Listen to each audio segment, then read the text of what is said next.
Svarbiausi klausimai apie Lietuvos įstatymus. Įžanga. Sveiki atvykę. Šiandien kalbėsime apie, tiesą sakant, gana sausą, bet labai svarbią temą – Lietuvos įstatymus. Žinau, tikriausiai galvojate, gal geriau pažiūrėčiau, kaip džiūsta dažai. Ir taip, tikriausiai galėtumėte.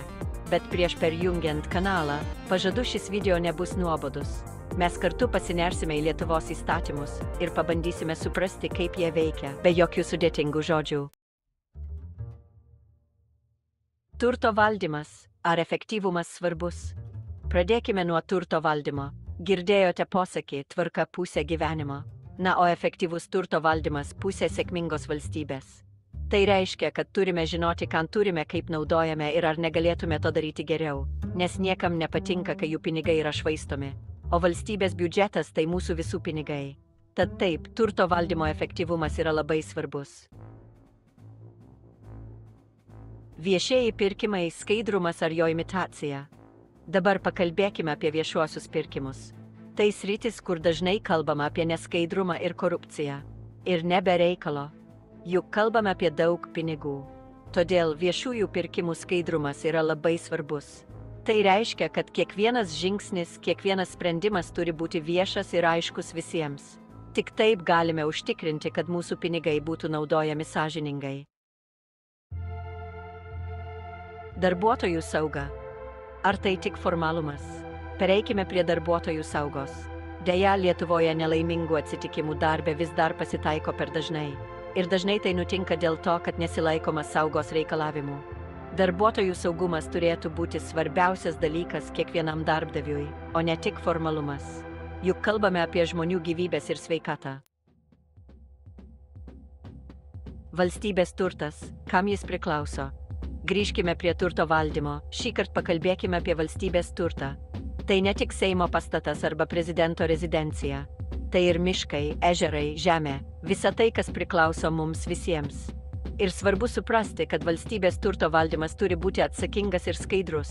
Juk tai mūsų visų turtas. Viešųjų pirkimų auditas. Ar tikrai viskas tikrinama?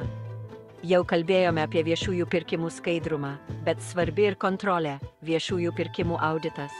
Tai reiškia, kad specialūs žmonės patikrina, ar viešieji pirkimai buvo atlikti teisingai. Ir čia svarbu ne tik rasti klaidas, bet ir užtikrinti, kad jos nepasikartotų. Juk kalbame apie mūsų visų pinigus, todėl ir kontrolė turi būti griežta. Turto sunaikinimas, nelaimingas atsitikimas ar nusikaltimas.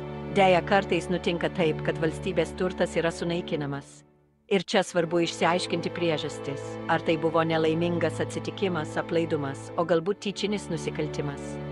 Nuo to priklausys ir tolesni veiksmai. Svarbiausia, nelikti abejingiems ir siekti, kad valstybės turtas būtų saugus. Pirkimų organizatorius. Kas jis ir ką jis veikia? Viešuosiuose pirkimuose dažnai girdime apie pirkimų organizatorių. Kas jis toks? Tai asmuo arba įstaiga, kuri yra atsakinga už visą viešojo pirkimo procesą, nuo konkurso paskelbimo iki sutarties pasirašymo. Ir čia svarbu ne tik vykdyti įstatymus, bet ir siekti, kad pirkimas būtų skaidrus ir atitiktų visus reikalavimus. Darbo saugos įstatymas, ar jis tikrai gina darbuotojus? Jau kalbėjome apie darbuotojų saugą, bet verta paminėti ir Lietuvos Respublikos darbo saugos įstatymą. Tai dokumentas, kuris nustato pagrindinius darbuotojų saugos reikalavimus.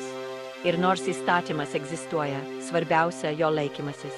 Juk tik tada, kai įstatymas veikia, o ne tik guli stalčiuje, jis gali išgelbėti gyvybės. Saugumo taisyklės. Ar jos keičiasi kartu su pasauliu? Saugumo taisyklės. Tai ne dogma, o gyvas dokumentas, kuris turi būti nuolat atnaujinamas atsižvelgiant į besikeičiančias darbo sąlygas ir technologijas. Juk tai, kas atrodė saugu prieš 10 metų, šiandien gali būti visiškai nesaugu.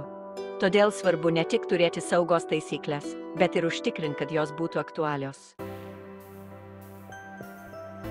Viešųjų pirkimų vertinimo kriterijai. Kaina ne visada svarbiausia. Dažnai manoma, kad svarbiausia mažiausia kaina. Tačiau tai ne visada teisinga. Svarbi ir kokybė, ir terminai. Todėl vertinimo kriterijai turi būti aiškus ir orientuoti į geriausią rezultatą. Juk galų gale tai mūsų visų pinigai ir mūsų visų interesas, kad jie būtų panaudoti kuo efektyviau. Svarbiausi klausimai apie Lietuvos įstatymus. Pabaiga. Taigi štai ir viskas, trumpa kelionė po Lietuvos įstatymus. Žinoma, tai tik maža dalelė visos teisinės sistemos, bet tikiuosi, kad pavyko atskleisti keletą svarbių dalykų. Juk įstatymai yra sukurti tam, kad reguliuotų mūsų visų gyvenimą, todėl svarbu juos suprasti ir gerbti. O jei kyla klausimų, visada galima kreiptis į specialistus. Geriau išsiaiškinti iš anksto, nei vėliau susidurti su problemomis.